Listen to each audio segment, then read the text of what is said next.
Hey guys, my name's Greg Lettery. Come with me, this is gonna be a good time.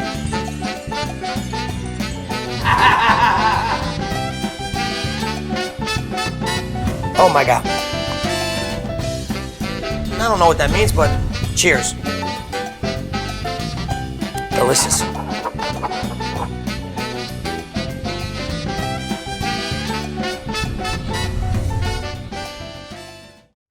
Hey guys, I'm Greg Lettery, and welcome to this edition to Sunday Rustic Style. And I'm kind of excited today. I'm always excited on a Sunday because I always cook, but we're making Osso Buco today. We have some really, really nice veal shanks. And that's where Osso Buco comes from, the leg of the veal. And when you braise these, slow cook them, nothing is better. They're nice and tender. Can't wait to dig into this. We're gonna use a little bit of onion, a little bit of finely chopped carrot, tomato paste. And I'm not gonna say the restaurant that makes the best, but the Ship Lantern Inn, I gotta say, I think they use Marsala wine, and that's what we're gonna use too. Second dish today, we're gonna use rigatonis. I love rigatonis. These are mezzi rigatonis. Mezzi, whatever, but they just smaller rigatonis. And this is a Calabrese style macaroni dish today. And we're gonna use a little, because I like a little bite in my macaroni, we're gonna use hot sausage. And what we did was, we bought it already ground, okay? I didn't have to take it out of the casing. If that's all you can find, that's fine. Just make sure you take it out of the casing, because this is out of the casing, hot Italian sausage. And the plum tomatoes today look really good. Sometimes I don't put the plum tomatoes into this dish, but because we're in the heat of the summer and the tomatoes look great, especially the plum tomatoes, so we're gonna chop up a few plum tomatoes here. A little fresh garlic, of course. What is pasta without some fresh garlic? And a little onion, half onion. And we're gonna finish this off with a little ricotta cheese. And this is what's gonna make this dish quite delightful. The Calabrese style macaroni dishes, they like their cheese. And for this one, we're using ricotta, goat cheese, whatever. But today, ricotta. So let me get my pan going. We're first gonna start on our veal. Of course, that's gonna take a heck of a lot longer than our pasta dish. So off to the pans we go. And this is nice and hot. And what I gotta do now is, we're gonna put a little bit of flour onto the veal. I like to dredge my veal in a little bit of flour, and we're gonna saute this with a little olive oil. So up in here, let me get my flour out, let me get a plate out, and then we come back over here. So, we take our flour. Now, this, you can make a mess with this. It's really not that big a deal, and it don't really need that much flour. Just enough to put in this plate right there.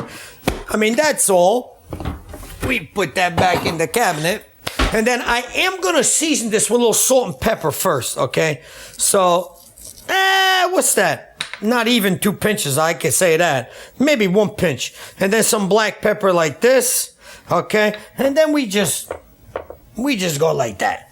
And then what I do is, I put the veal, both sides, just like that. You don't want too much on this, just enough to coat the outsides of the veal, okay? And that's it, just like this. So to the pan we go. Now I see this. You see, this pan has a little bit of smoke going on. Now I know this pan is telling me it's ready for oil. So I just want enough oil on this to coat the bottom of the pan, because all I want to do here is I want to saute these veals. So in they go, like this, like this, like that, no problem. Now, like I told you, I wasn't going to mention the restaurant that, in my opinion, makes the best Osso Buco. But talking with the owner at Ship Lantern Inn, I think that we got a good thing going here. And I say every now and again on Sunday to have a nice shank, whatever it is. I mean, a nice slow braised piece of meat that just rips from the bone is fantastic. So what we're gonna do here now is we want to make sure that we get these veals browned on both sides before we add any any liquid to this dish. So that's exactly what we're gonna do.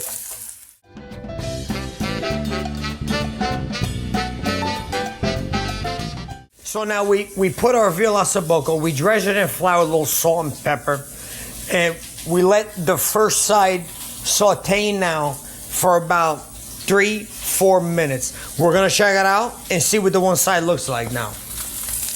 Let me get my tongs here.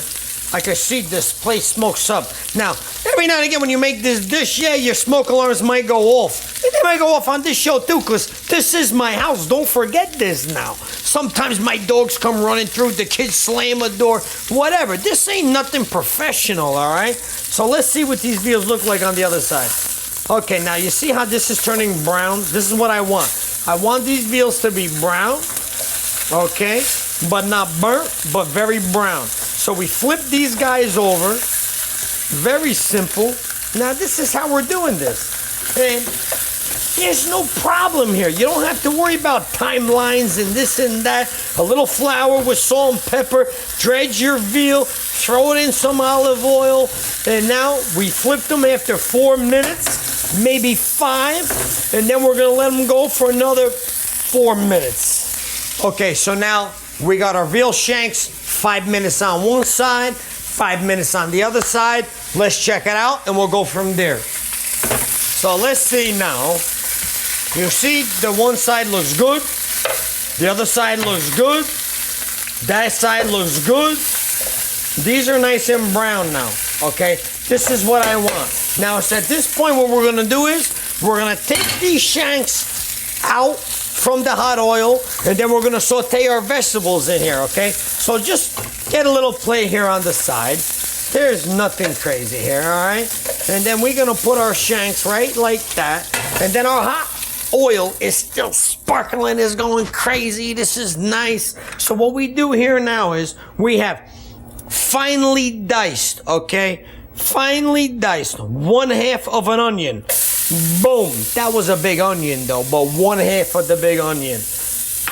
We got a carrot. And I gotta tell you right now, this is 1 cup of finely diced carrots. I know I don't normally go by cups, but I figured today, let me measure this out. I know you guys sometimes have trouble. So it's 1 cup of carrot, okay? So we go like that. Now, let's give this a little toss. Nothing crazy like this. Make sure at home that you guys take the time to finely dice these though. I don't want huge chunks of carrot and onion in this dish. All right, and I'll tell you why later. But for now, let's just keep it at finely dice it. Take the time, okay? So this is what we're gonna do now, okay? We're gonna give these a quick saute. Nothing crazy. Nothing has to be for too long. All right, as we toss our pan, I can smell this now. You know, the onions and the carrot, the sweetness of the carrot. Oh my goodness. I love the way that smells. So, this is sauteing up perfectly. Now we come back over here. And what are we gonna do? We're gonna take a little tomato paste in this dish. Now, like I told you before, everybody has their own kind of style on this, okay? I'm gonna make this with a little tomato paste. You wanna use a little crushed tomato? Go ahead. Knock yourself out. Whatever. I'm gonna use a little tomato paste. When I make these thick, shanky things, I like what results come about using tomato paste, not crushed tomato. This is a little too watery for me. But when we add our stock to this dish, by the way, we did make a little veal stock, but let's add this now, okay? So what we're gonna do here is now, we're gonna add, and I'm gonna guess, okay? And this is a hunk right here. There ain't no doubt this is a tablespoon, all right? No doubt, maybe a little bit more.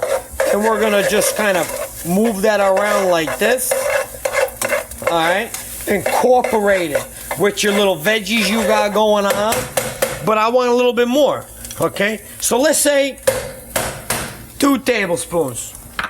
2 tablespoons of tomato paste in this dish. And just let that, now, What's nice about tomato paste is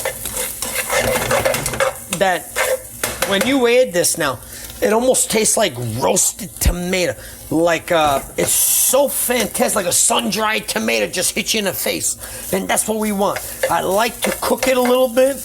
I like it to get a little bit brown, and to marry with these onions and little bits of carrots we got going before we add our liquid to this dish.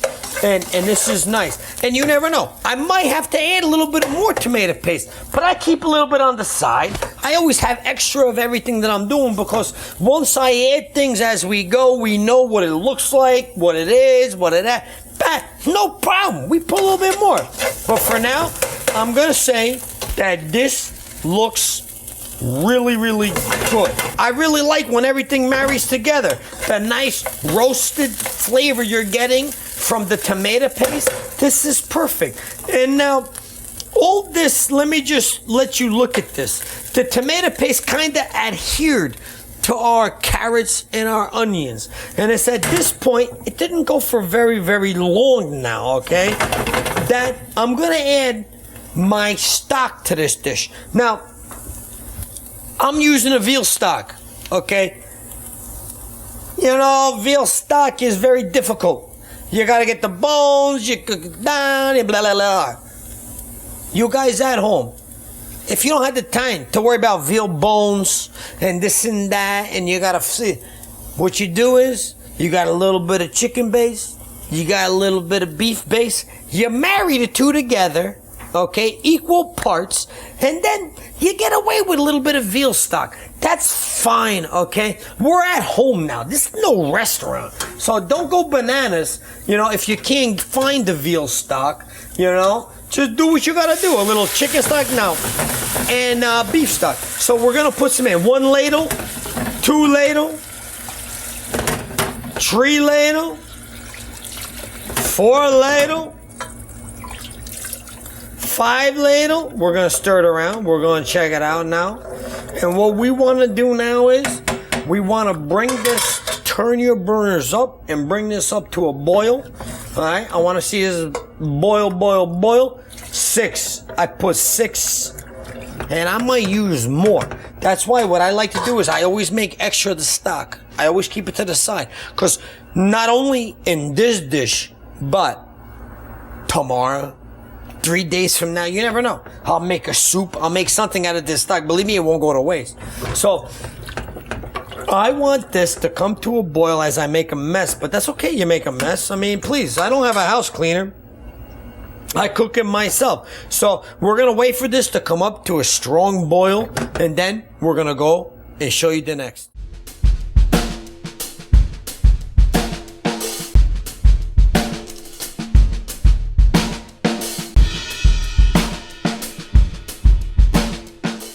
Okay, so now this has been boiling. It's come up to a boil now.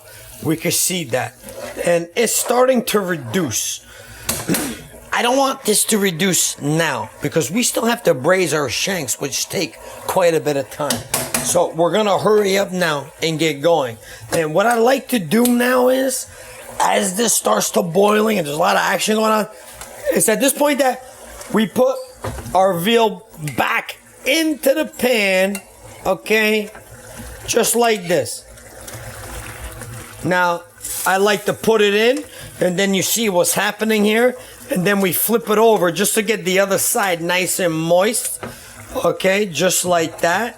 And then it's at this point that you see this juice on this pan. This is when I took the veal out. What do you want to do? You want to? I ain't gonna throw it out. What are you, nuts? This is flavor here, all right? We put this right into this pan because you want all the veal flavor. Excuse me. Let me put that into the sink, okay? So now we have this all bubbling up and going crazy. Now, for our another ingredient we're going to use in this, Marsala wine, okay? Now, I'm going to use Marsala wine. If you want to use sherry, whatever, knock yourself out. You want to use a little bit of red wine, that's okay too. no problems. Even white wine. I know a couple restaurants that use white wine in this dish. That's fine. Use whatever you've got handy.